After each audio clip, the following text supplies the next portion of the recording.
Amanda. Hi, I'm Samantha. Hi, I'm Alexis.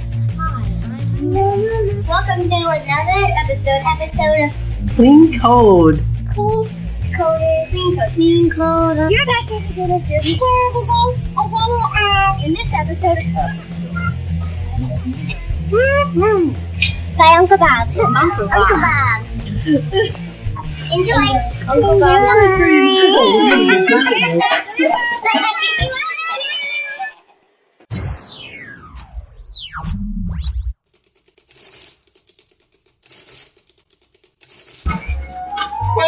Welcome to episode 17 of Clean Code. This one's about component coupling. Here, let me take that hat. Yes. Remember last time we talked about component cohesion.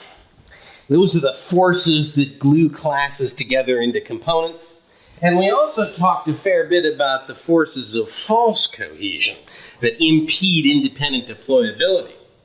Then we talked about the release-reuse equivalence principle, which told us that the granule of reuse is the granule of release.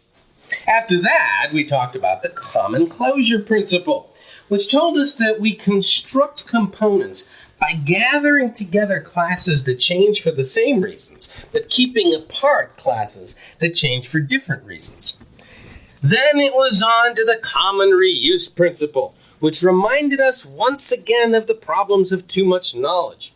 It told us to construct components out of classes such that when you used a component, you used all of the classes within a component.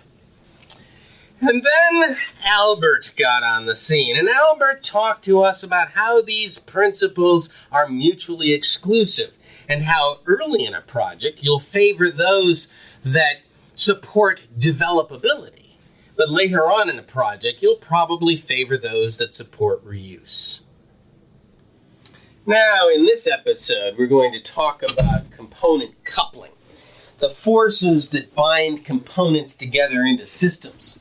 And we're going to talk about three principles: the acyclic dependencies principle, the stable dependencies principle, and the stable abstractions principle. We'll talk about the strange disease called the morning after syndrome, which takes place in large teams as they step all over each other, trying to develop a system because of bad processes. We'll talk about the two solutions that have been found to this problem. They were discovered in the 60s. Then we're going to talk about stability. What is stability? How do you measure it? And how does it glue components together into a dependency structure? And then after that, we're going to talk about the interesting relationship between stability and abstractness, and how it provides an escape clause from rigid systems. And after we're done with all of that, well then, we're going to talk about metrics. We're going to discuss a numerical mechanism for determining the quality of our component designs. Proceed immediately to your DC stations and activate your inertial dampers. You sure don't want to bounce through this one, because after we talk about beta decay, we're going to slingshot through the barrier of component coupling.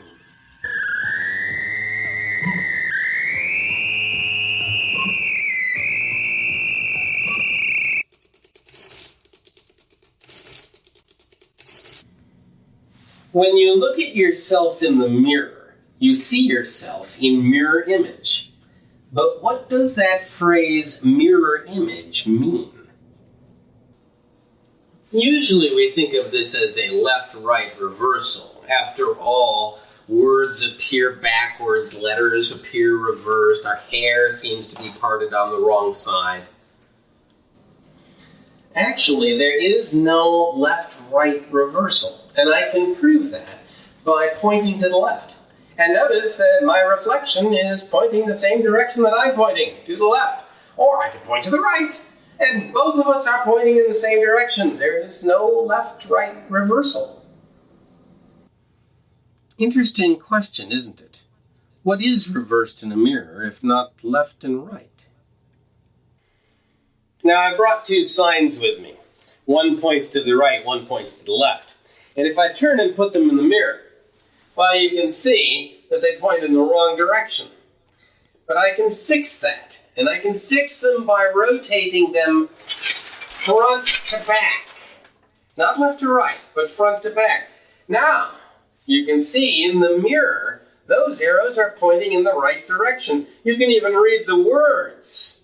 That was done through a front to back reversal. Now, look at me. I am facing my own reflection. My front is facing my reflection's front. That is a front to back reversal, not a left and right reversal. Mirrors do not invert left and right. They invert front and back. Now, let's say that there were two worlds, ours, and one that was a mirror image of ours. Is there any experiment that you could perform that would tell you which of these two worlds you were in? If you think about this for a bit, you'll quickly come to the realization that the answer is no. Any experiment you perform in the mirror world will have precisely the same results as the corresponding experiment in our world. Indeed, even if you were speaking on the phone to someone in another place, there is no experiment the two of you could jointly perform that could tell you which world the two of you were in, or even if you were in different worlds.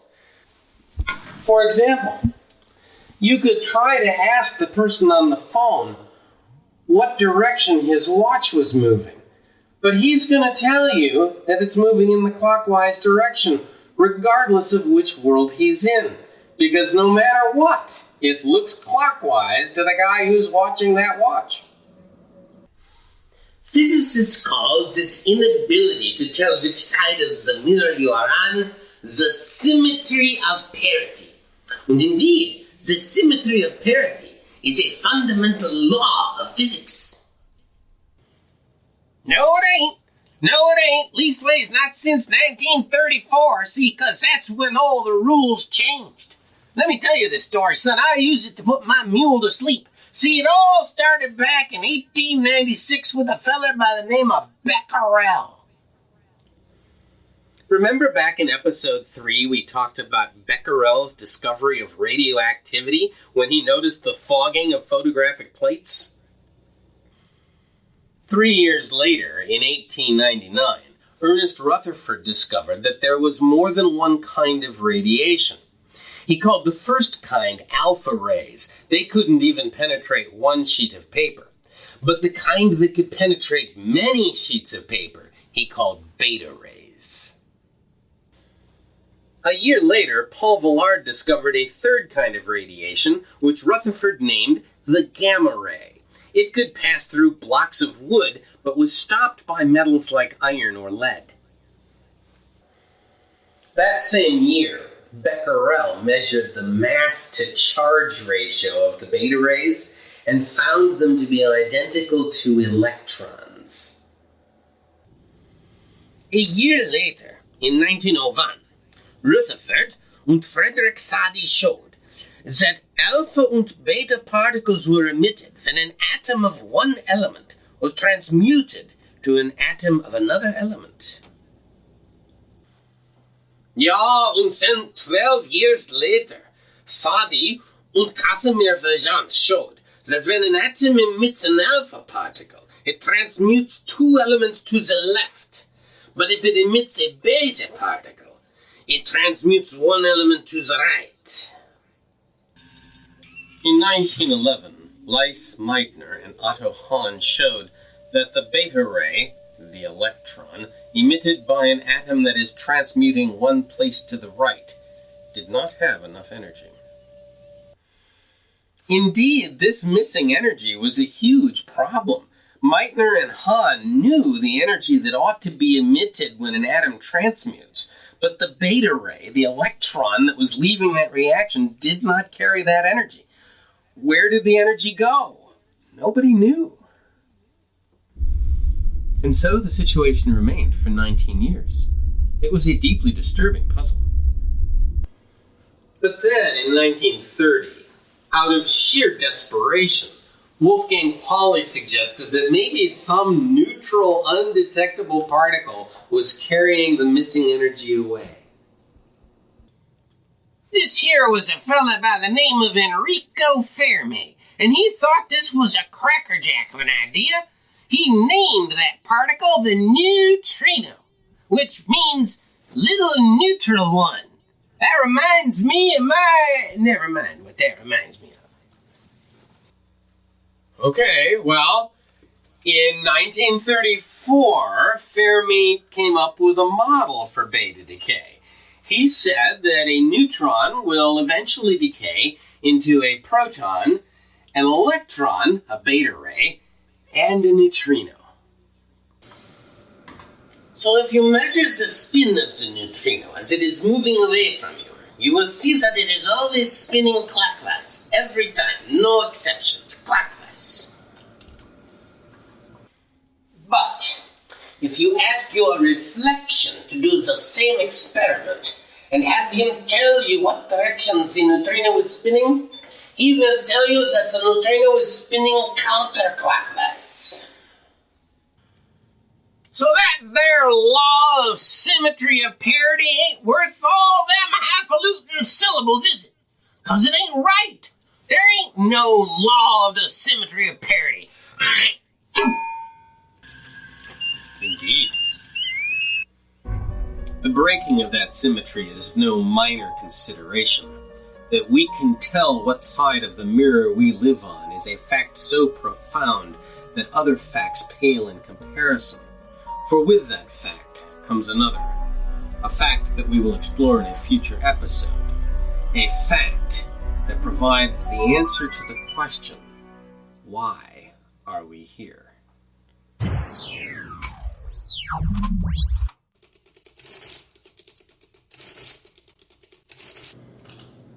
Have you ever worked all day to get your stuff working and then gone home at night thinking everything was fine?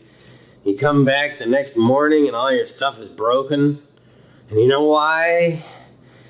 Because somebody stayed later than you and changed something that you depend upon. So you work all day to get your stuff working again, and you come home, go back to work the next morning, and your stuff doesn't work again. We call this the morning after syndrome. This is a chronic condition caused by attempting to use large teams with inappropriate development processes. Historically, there have been two treatment options for this condition. The first is called the weekly build. Oh, I've done that before. It's really easy.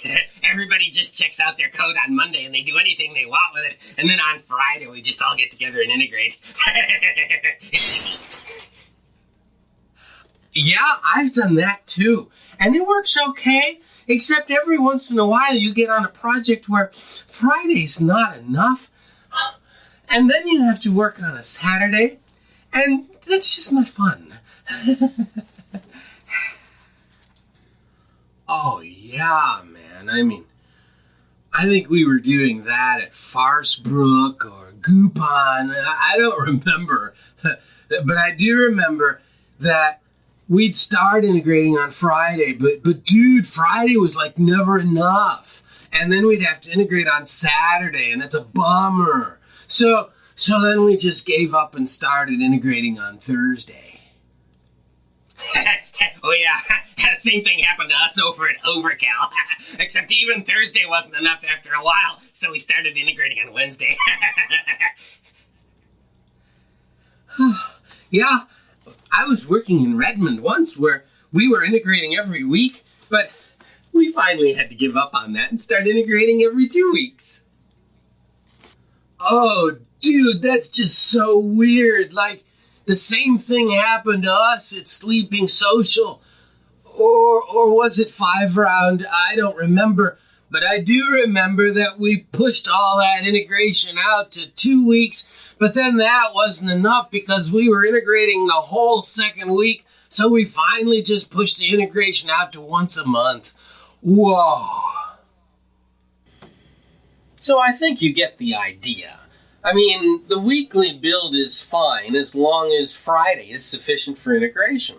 But as teams grow and as systems get larger, Friday is no longer sufficient, and then you grow your cycle to a bi-weekly build and eventually even a monthly build.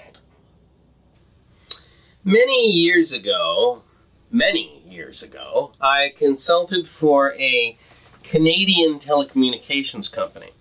And they had gotten the problem. They had started their system with a 1-week build and then grown it to a 2-week build and then grown it to a 4-week build. And they wound up suffering with a 2-week development cycle and a 2-week integration cycle. So they solved that problem by using the second primary solution to the morning after syndrome. They spent about 3 months re-architecting their software to conform to the acyclic dependencies principle. The acyclic dependencies principle says this. A software system is composed of components, and the dependencies between those components must not form a cycle. That is, if you start at a component and follow the dependencies, you must not wind up back at that original component. The result of this is that the dependency structure of the components forms a directed acyclic graph. What he's trying to say with all those fancy university words is that the arrows you draw between your components ought to never go in a circle like a rattlesnake swallowing its tail. I often verify this by simply drawing the component graph and making sure all the arrows point in a downwards direction. If all the arrows are pointing down, there can't be any cycles. But why? Why would cycles cause problems? Consider this component diagram. Notice that all the arrows are pointing down, so there's no cycles. Now I want you to imagine that each component is being developed by its own team. And the team that's developing the alarm component down there at the bottom is just about to make its 1.0 release. Who do they release their component to? Well, pretty clearly, it's the teams who are developing the elevator and conveyor components. And the procedure is very simple. The alarm team makes its 1.0 release, and then they move that component to some convenient place where the elevator and conveyor teams can get at it. And of course this means that the alarm team can begin to work on its 1.1 release, while the elevator and conveyor teams continue to work on their 1.0 releases. These teams can work independently because the components themselves are independently developable. Clearly, since the elevator and conveyor teams are both using the 1.0 release of alarm, the alarm team is free to make any changes it wishes in pursuit of its 1.1 release without affecting elevator or conveyor.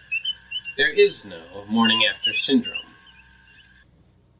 And this independent developability continues on up the diagram.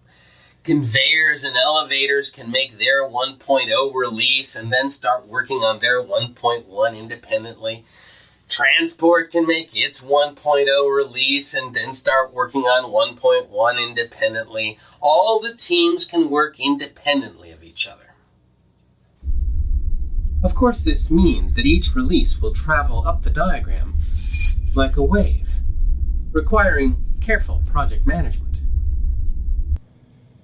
And in fact, that's not even realistic, because in reality, component teams will often join together to develop things at the same time.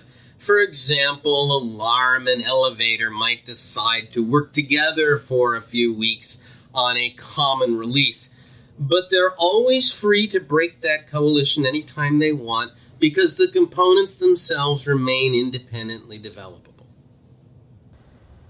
So now let me tell you the story of some poor schmuck who, in 1989, while working at Rational on the first release of Rose, haplessly created a cycle in the dependency graph of that system.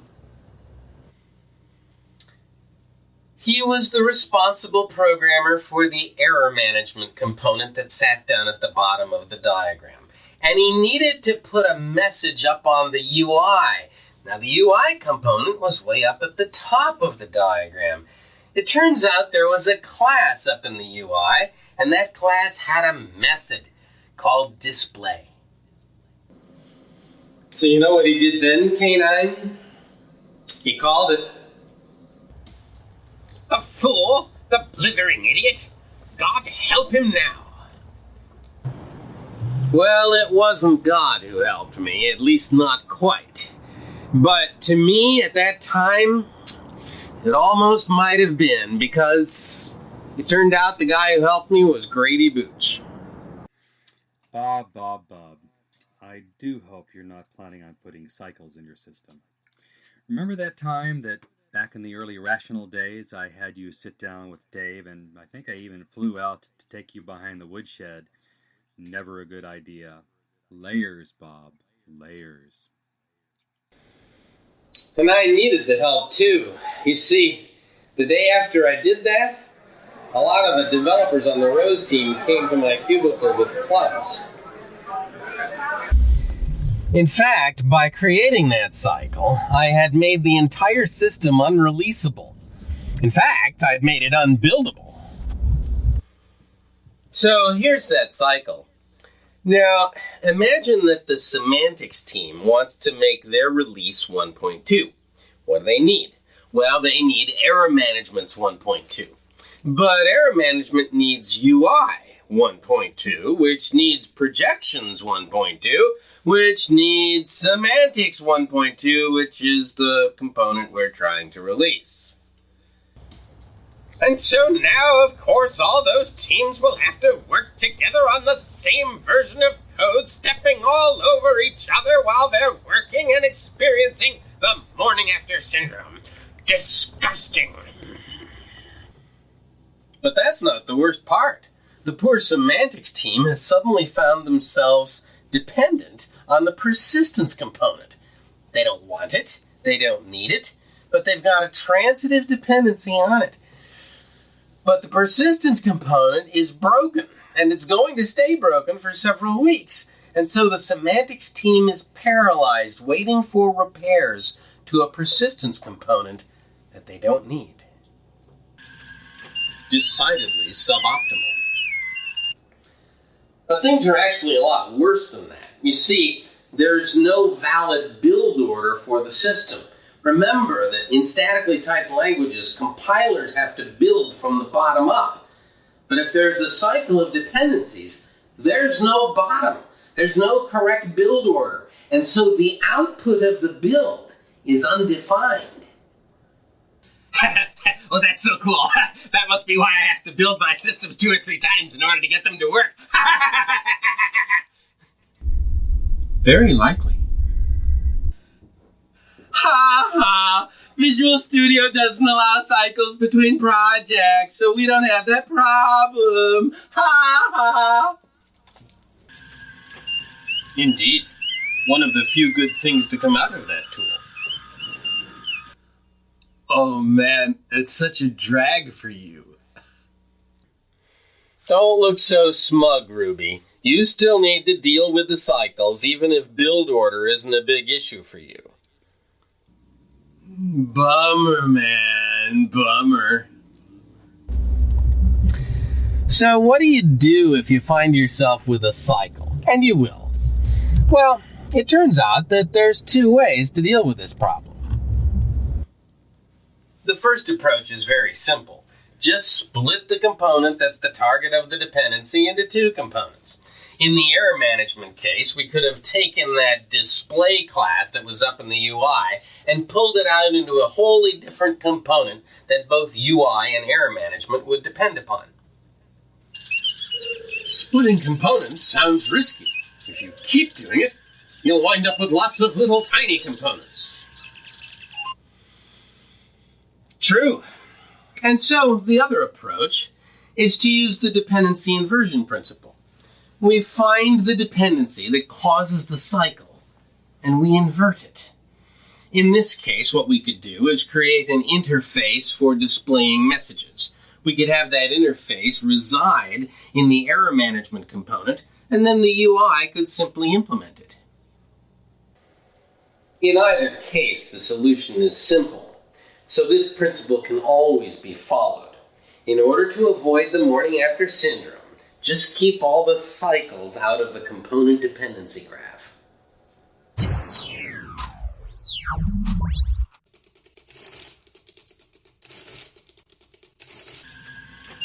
Which would you rather depend upon? A component that's stable, or one that is unstable? Well, obviously that's a silly question. Clearly you want to depend upon a component that's stable. But why? So to answer that, we need to define what stability is. So, is that pen stable?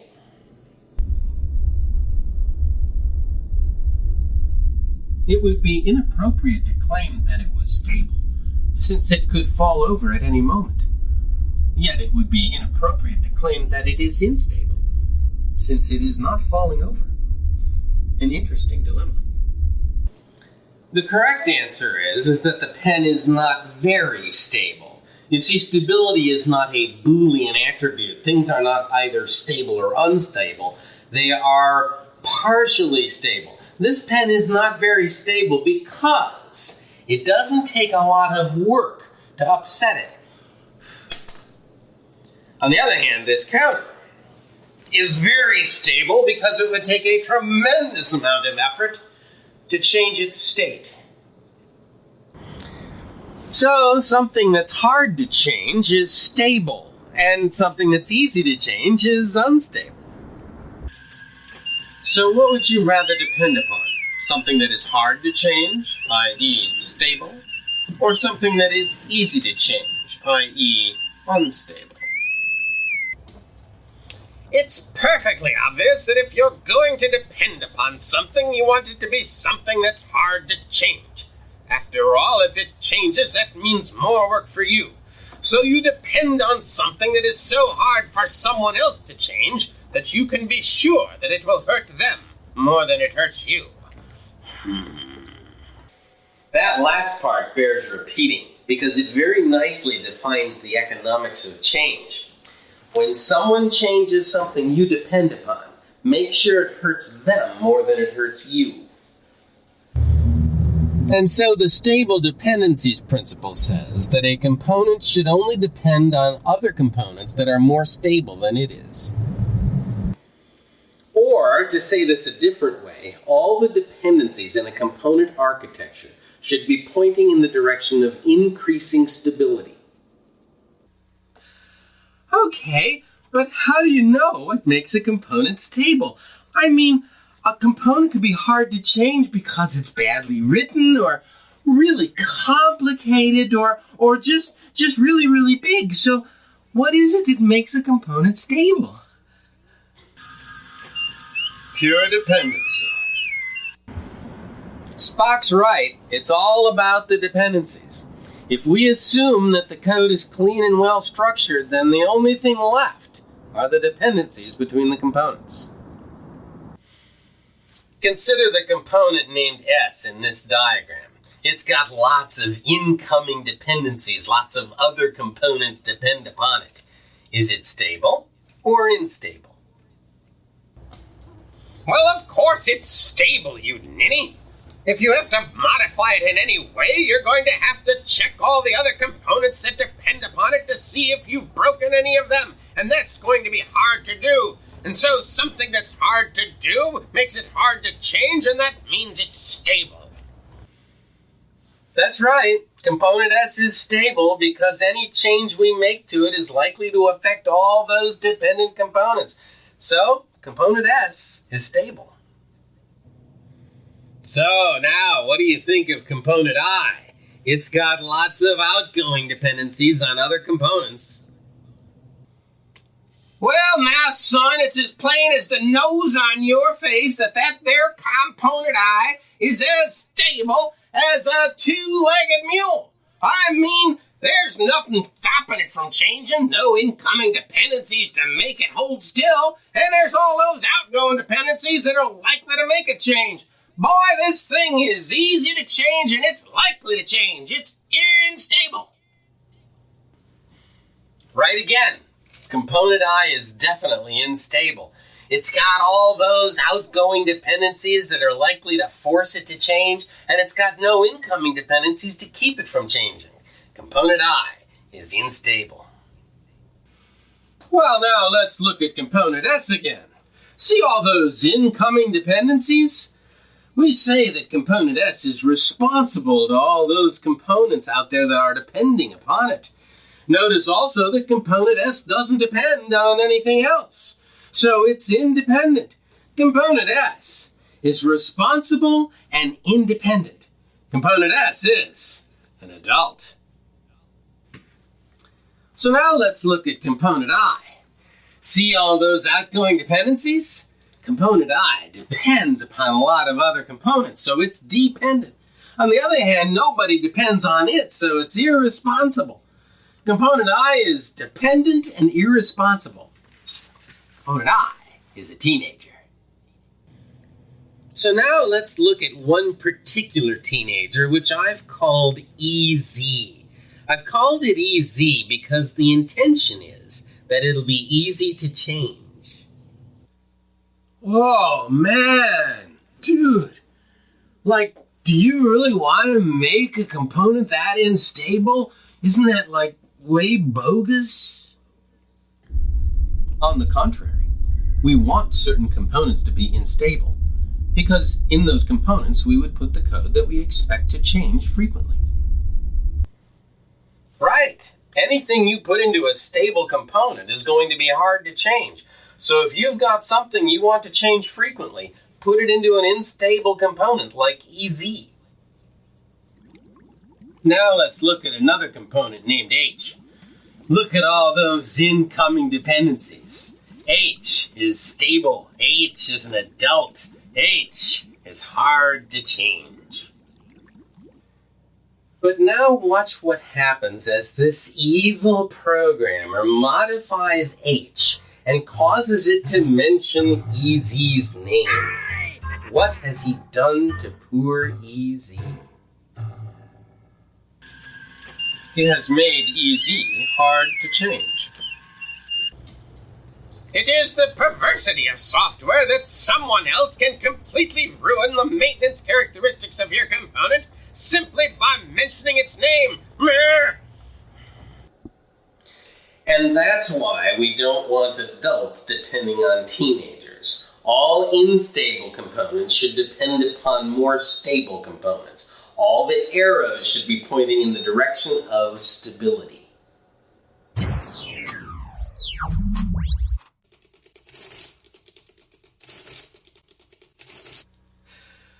Okay, but you still haven't told us how we compare the stability of components. How do we know which components are more stable than others? I think we need a number. Yeah, we need a number. And how can we get that number? We can count the dependencies between the components. Here in this diagram, you can see there are components and classes inside those components. Now, look at the component C. Let us say we want to know the stability of component C. We can count the number of classes outside of C that depend on classes inside of C. We will call this number afferent couplings, CA. Afferent couplings. And when we count them, we count 3. So the afferent couplings of C are 3. I tell you, that feller's gonna blow his brains clear out of his ears if he keeps using those high and mighty words. Afferent couplings? Afferent couplings? What the hell is that? Sounds like some kind of nervous disorder in trains. Son, call it fan in. Fan in. The fan in of component C is 3. The next thing we are going to count is the number of classes outside of C that classes within C depend upon. We will call this number the efferent couplings, CE. And we count 2. I pray that the good Lord saves us from smart people at blackboards. I mean, why in hell would you use a nice, simple phrase like fan out when you can use some really complicated sounding set of words like efferent couplings? For crying out loud, son, this is a fan out, fan out. It's the fan out of C. Yeah, and so next we take the ratio of the efferent couplings, CE, to the sum of the afferent and efferent couplings, CA plus CE. And we get a number which we shall call I for instability. The number I will be 0 in the case where it's very stable, and the number I will be a 1 in the case where it's very unstable. In our case, the number I is, let's see, 2 divided by 5, it's 2/5. Well, now that just tears it. I mean, who can make any sense out of all of these I's and C's and A's and ratios and... Son, this is simple. Look at this here cipher now. Now, if you've got a component and it's got a bunch of fan in but no fan out, well, then that's a stable adult, son, and that I metric's going to be 0. On the other hand, if you've got a component that's got a load of fan out but no fan in, well, then that's an unstable teenager, son. It's got an I metric of 1. I believe that's what I said. Son, you got a lot to learn about making things simple for people to understand. But tell me this, Albert, old boy, I mean, why'd you call that metric I? Why didn't you call it S for stability? You could have jiggered around with that there formula and made that S a 1 for stable and 0 for unstable. Why'd you have to go and make it I? Yes, that's a very good question. You see, the I metric is far more convenient later on when we do the abstraction analysis and compute the optimal distance factor. Never mind there, Albert, old son, never mind. I don't want to hear it, neither do the good folks out there. Jehoshaphat. Anyway, that's how you compute the I metric, the instability metric. And now we can redefine the stable dependencies principle to say that the component that is the source of a dependency should have a higher I metric than the component that's the target of a dependency. Or to say that a different way, all the dependency arrows should point in the direction of decreasing I. And if you look at our EZ and H problem, you can see that H, because it only had incoming dependencies, had an I metric of 0. And EZ, with no dependencies, had an I metric of 1.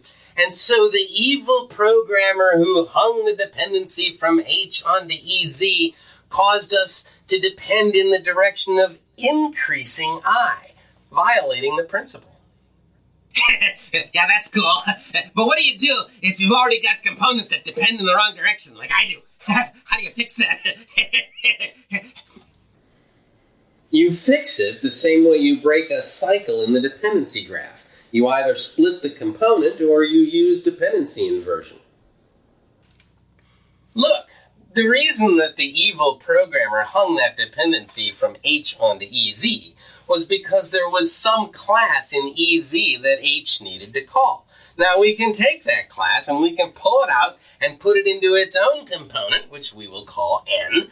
And then, of course, EZ will depend on N, and H will depend on N. And that gives EZ an I metric of 1, and N an I metric of 0, and H has an I metric that is not quite 0, a little bit off 0, but still pretty low. And so all of the dependencies are pointing in the direction of decreasing I. Or, we could create an interface up here in H and have some class down here in EZ implement that interface. And that would give H an I metric of 0, and EZ would have an I metric of 1, and all the dependencies would be pointing in the direction of decreasing I.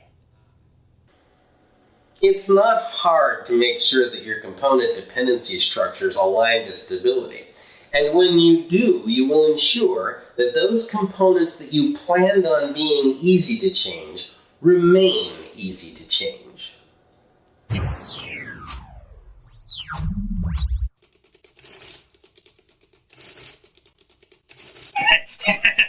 Gosh, Uncle Bob, what about all those adult components down there at the bottom of the dependency graph? I mean, they're really stable, aren't they? That makes them really hard to change, doesn't it? Is that good? Well, no, it's not good. In fact, it's very, very bad. It's so bad we're going to have to do something about it because we can't leave all those components at the bottom down there difficult to change. It'll make our system inflexible. But it turns out that there is something we can do about it, because the fact that a module is hard to change does not mean it's hard to extend. Ah, the open-closed principle. The open-closed principle. Indeed, Captain. A module that is closed for modification may still be open for extension. And that's the key to it. There's no way to avoid all those adult components down there at the bottom of the dependency structure. They're going to be down there, they're going to be hard to change. But if we design them correctly, even though they're closed for modification, we can make sure they're open for extension. And do you remember how, back in episode 10, we learned how to create software that conforms to the open-closed principle? Well, do you? It's abstraction. Abstraction.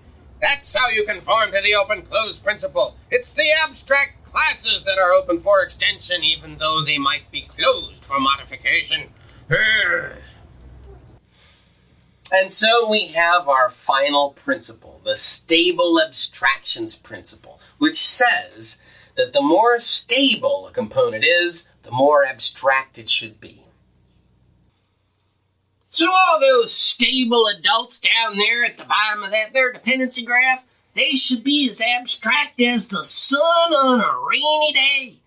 But all those unstable teenagers up there at the top of the dependency graph, why, they should be as concrete as a month-old cow pie. Of course, all this stuff makes perfect sense when you think about it. The concrete stuff goes up at the top where it's very unstable and easy to change, and it's likely to change. Concrete stuff is likely to change. All the abstract classes and interfaces go at the bottom where they're stable, where they can afford to live in a place where they don't always change so much. But wait a minute, Uncle Bob. You said that a component should be as abstract as it is stable. But you said stability is not Boolean. Your I metric goes from 0 to 1 and can take any value in between. But isn't abstractness Boolean? I mean, a class is either abstract or not. Well, yes, that's true.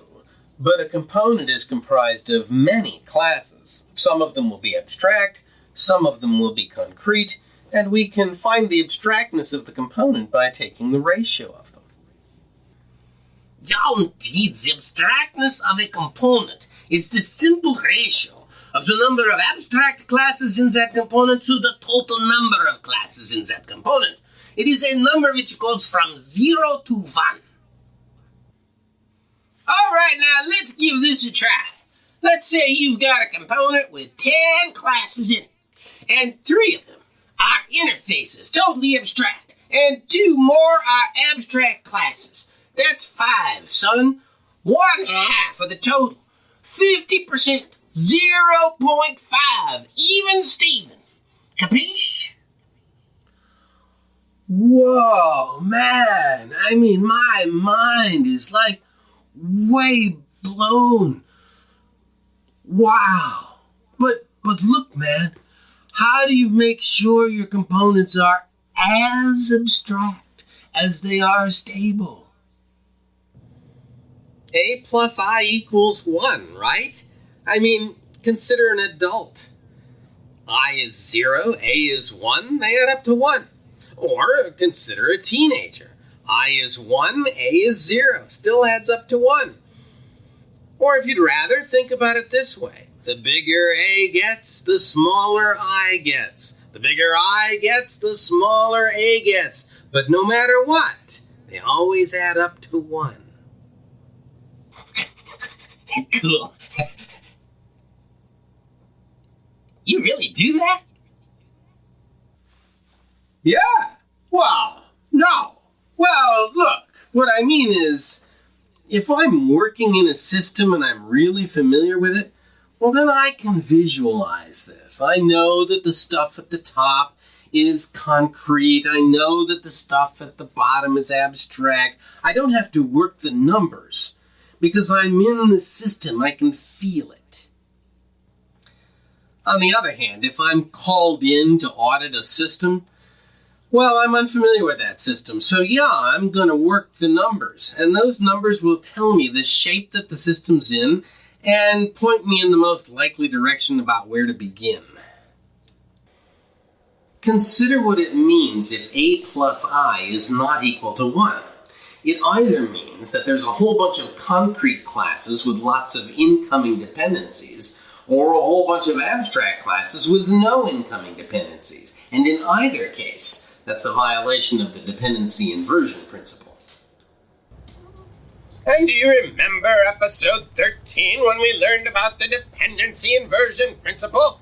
That principle told us that dependencies should point towards abstractions and not towards concretions. Do you remember that? And so the stable abstractions principle, A plus I equals 1, is a numeric indication of how well your component structure adheres to the dependency inversion principle.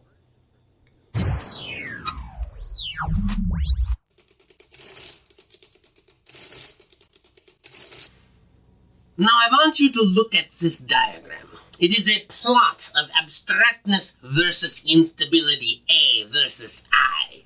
Abstractness is on the vertical axis, instability is on the horizontal axis.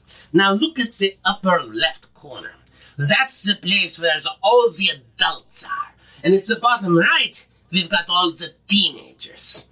These are the two extreme positions where A plus I equals 1. But what are the other two corners? Well, now, Bucko, that top right corner's a weirdo. Because up there you got abstract classes and ain't got nothing dependent on them. And that's about as useful as Chanel number 5 on a polecat. I don't want to see any components going up towards that corner, because that there's the zone of uselessness. The zone of uselessness. The zone of uselessness. That upper right corner is a bunch of abstract classes and interfaces that nobody depends upon, nobody implements. Useless. But if that's the zone of uselessness, what do you think the lower left corner is? That's a bunch of concrete components that lots of people depend upon. What would you call that? That's the zone of pain.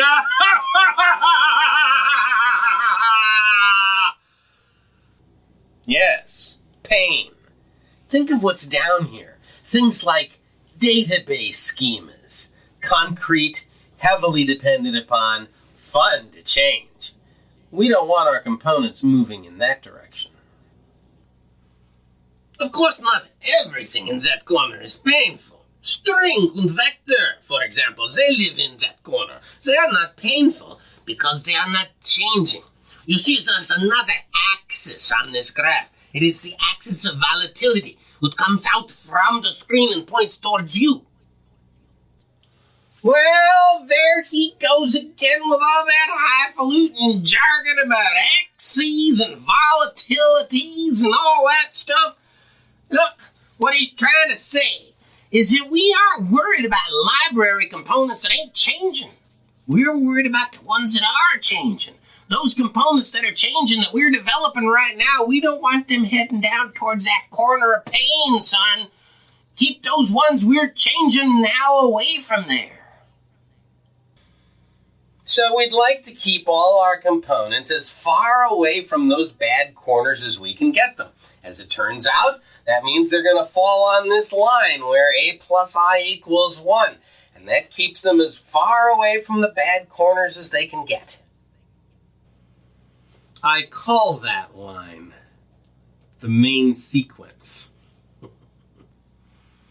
And so what do we do with a component that is not on the main sequence? How can we evaluate it?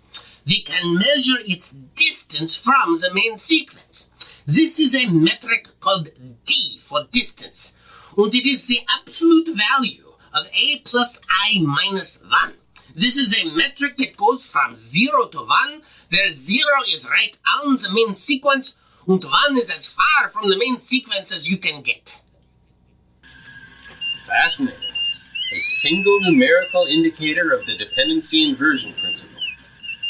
I imagine that could prove to be quite useful.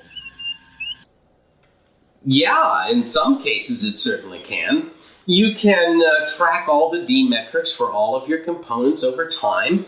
And if those metrics veer away from 0, well, then you know some kind of rot is building up in those components. Either there are concrete classes that are attracting more and more dependencies, or there are abstract classes that don't have enough. Or you can plot all your components on the AI graph and look for statistical deviations. Something is probably bad if some component is lying 2 sigma away from the mean. But in reality, I don't calculate these metrics on a regular basis. As long as I'm familiar with the system, I can feel whether they're in balance or not. But in systems where I'm not familiar with it, then these metrics can come in pretty handy. They can point me in the right direction. Can't they? Can't they? That's right. That's right.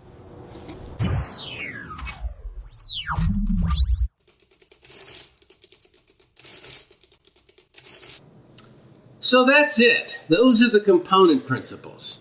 Now let's look back on them and see how far we've come. In episode 15, we learned of the history and nature of components.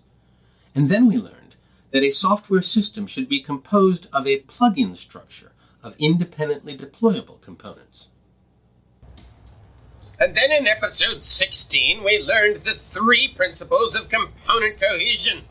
They told us which classes belong together into components and which classes we should separate into different components. In this episode, we learned of the 3 principles of component coupling: the acyclic dependencies principle, the stable dependencies principle, and the stable abstractions principle. The acyclic dependencies principle told us that in order to avoid the morning after syndrome and create systems that are both releasable and buildable, the dependency structure of the components must form a directed acyclic graph. The stable dependencies principle told us that components are hard to change because of incoming dependencies, and component dependencies ought to point in the direction of increasing stability. Finally, the stable abstractions principle told us that our components should be as abstract as they are stable. Yeah, and man, we learned so much stuff and so many numbers, man, and graph-like thingies. But how do you use all of this? How indeed. But just think what we've learned over the last 17 episodes. From function structure to test-driven development, from architecture to object-oriented design, from comments to components.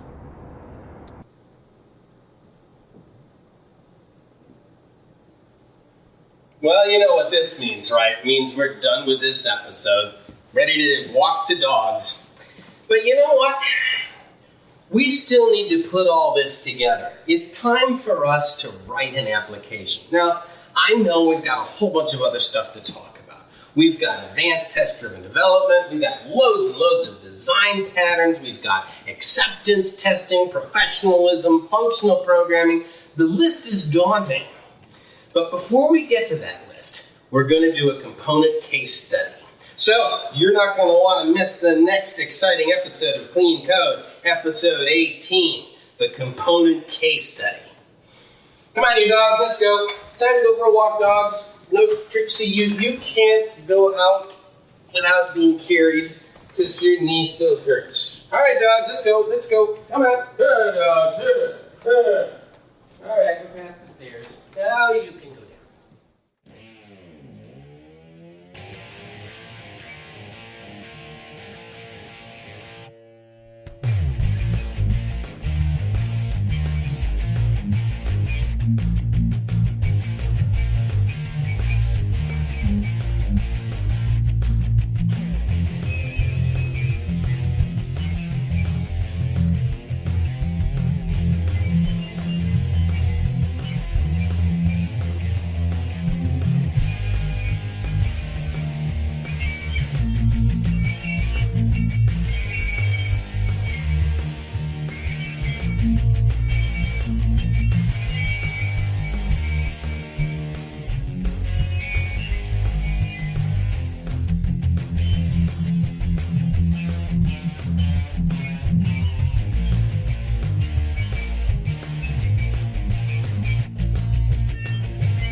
Of release is the granule of reuse, or the other way around, depending on which way you want to say it while somebody's walking backwards down the stairs. Welcome!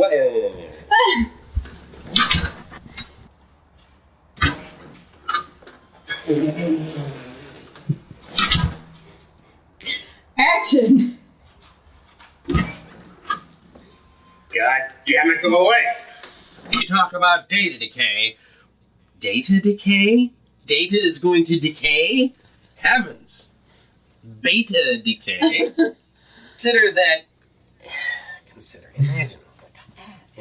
Imagine there's no people. No, that's not what he said. Anyway. Dependencies to keep it from changing, and it's got lots of doorbells ringing that will make it change a lot. Right again. Component I is definitely stable. Stable? No, it's unstable. Action. Oh, God. Did you say action? I may have. Okay. Dependencies. And EZ had no dependencies at all. I can say the word dependency. I can. Dependency. I can say that. Well, and if you look at our EZ and H problem, why, you can see that H has... Gosh, this is so exciting.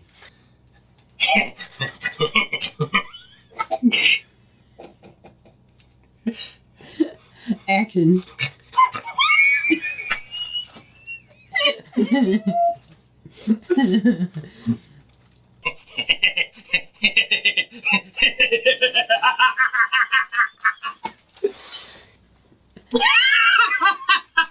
Alright, yeah.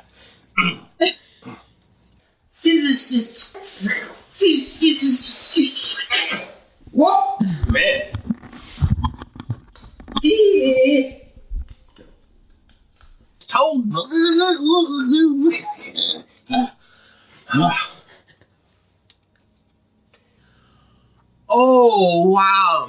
man. Bogus, man. Imagine that this component was like the whole world, and all of the bits inside it were like people. Wow, that's so far out.